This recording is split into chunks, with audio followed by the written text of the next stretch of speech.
Gotham की वीरान सड़कों पर हवा जोर जोर से चल रही थी। सर्दी की एक अजब सी लहर चारों तरफ फैली हुई थी। कभी खुशहाल नजर आने वाला यह शहर अब भूत बंगले जैसा लगता था। इसके रिहायशी अपने घरों में बंद थे, दरवाजे और खिड़कियां सब बंद। सारा थॉमसन, एक नौजवान सहाफी जो गोथम गजट में काम करती थी, अपने छोटे से अपार्टमेंट में बैठी हुई थी। कंप्यूटर की रोशनी इसके चेहरे पर पड़ रही थी। वो शहर में हालिया लापता होने वाले लोगों के राज जानने के लिए पुरअज़्म थी। हर सुराग, हर इशारा एक ही आदमी की तरफ जा रहा था, जोकर। इसके हाथ कांप रहे थे, खौफ का बोझ इसके दिल पर बहुत ज्यादा था। अचानक एक आवाज ने खामोशी को तोड़ दिया, जैसे कोई खिड़की पर दस्तक दे रहा। सारा का दिल जोर से धड़का। उसने खौफ से खिड़की की तरफ देखा। वहां शीशे के बाहर एक सफेद चेहरा, सुर्ख होंठ और सब्ज बालों वाला मुस्कुरा रहा था। जोकर। इसकी आंखों में पागलपन की चमक थी, जैसे शिकारी ने शिकार देख लिया हो। सारा पीछे हटी, जल्दी में अपनी कुर्सी गिरा दी। दस्तक और जोर से होने लगी। सारा, सारा, सारा। जोकर की आवाज सुनाई दी, जो खिड़की से आ रही थी। मुझे अंदर आने दो, हमारे पास बातें करने के लिए बहुत कुछ है। सारा के दिल में खौफ की लहर दौड़ गई। उसे भागना था।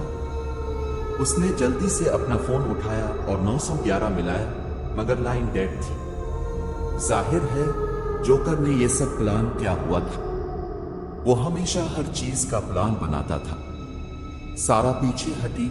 इसका दिमाग तेजी से कोई हल ढूंढने की कोशिश कर रहा था, मगर जोकर की हंसी पूरे कमरे में गूंजने लगी, और भी ज्यादा पागलपन के साथ। रोशनी झपक कर बुझ गई। अपार्टमेंट अंधेरे में डूब गया। सारा की सांसें तेज तेज चलने लगी। वो जल्दी से टार्च तलाश करने लगी। टार्च की रोशनी ने अंधेरे को चीर दिया और जोकर को उसके अपार्टमेंट में खड़ा पाया। इसकी मुस्कुराहट और भी खौफनाक हो गई। सरप्राइज! जोकर ने जोर से तहतहा लगाया, अपने हाथ फैला दिए। तुमने ये कैसे सोचा कि मैं हमारी मुलाकात को छोड़ दूंगा? सारा ने जोर से चीख मारी, मगर आवाज अंधेरे में गायब हो गई। वो मुड़ी और भागने लगी। इसके कदम जोर जोर से फर्श पर पड़ रहे थे। इसका दिल तेजी से धड़क रहा था। इसे भागना था, जिंदा रहना था। जोकर की हंसी इसका पीछा कर रही थी, एक खौफनाक धन जो खाली रास्तों में गूंज रही थी। वो सीढ़ियों की तरफ भागी, दरवाजा जोर से बंद कर दिया। मगर जब वो नीचे पहुंची तो उम्मीद की एक किरण चमकी। वो तकरीबन आजाद थी। सामने का दरवाजा उम्मीद की रोशनी की तरह दिखाई दे रहा था। वो उसकी तरफ भागी, मगर जोकर इससे भी तेज था। वो अचानक सामने नमूदार हुआ। उसकी मुस्कुराहट और भी खौफनाक हो गई। कहाँ जा रही हो? उसने सरगोशी की। इसकी आवाज जहर जैसी थी। सारा रुक गई। उसकी पीठ ठंडी दीवार के साथ लग गई। तुम ये सब क्यों कर रहे हो?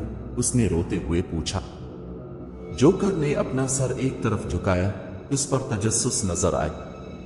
क्योंकि प्यारी जिंदगी एक मजाक है, और मैं यहाँ इस मजाक का इख्तिताम करने आया हूँ। उसने बड़ी शान से ताश की गड्डी निकाली, महारत से फेरने लगा। उसने एक कार्ड निकाला, इसे सारा को दिखाया। जोकर का कार्ड। कोई भी कार्ड चुनो, उसने तंज किया। सारा का दिमाग तेजी से कोई रास्ता ढूंढने लगा, मगर कोई रास्ता ना था। जोकर ने उसे घेर लिया था। जब वो करीब आया, इसकी हंसी खाली इमारत में गूंज रही थी। एक ऐसी आवाज जो हमेशा सारा के दिल व दिमाग में रहेगी, चाहे वो कितने दिन जिंदा रहे। आखिरी कोशिश में इसने जोकर पर हमला किया। इसका चेहरा नोचने की कोशिश की, मगर जोकर तैयार था। उसने इसकी कलाइयों को पकड़ लिया और इसे करीब खींच लिया। खेल खत्म। उसने सरगोशी की। उसकी सांस सारा के कान में गर्म थी। आखिरी चीज जो सारा ने देखी वो जोकर की मुस्कुराहट थी, पागलपन का एक भयानक निकाब, जब दुनिया इसके सामने अंधेरी हो गई। آخری آواز جو اس نے سنی وہ جوکر کی ہنسی تھی، پاگلپن کا ایک نغمہ جو ہمیشہ گوتھم کے سائے میں رہے گا۔ اور پھر خاموشی چھا گئی۔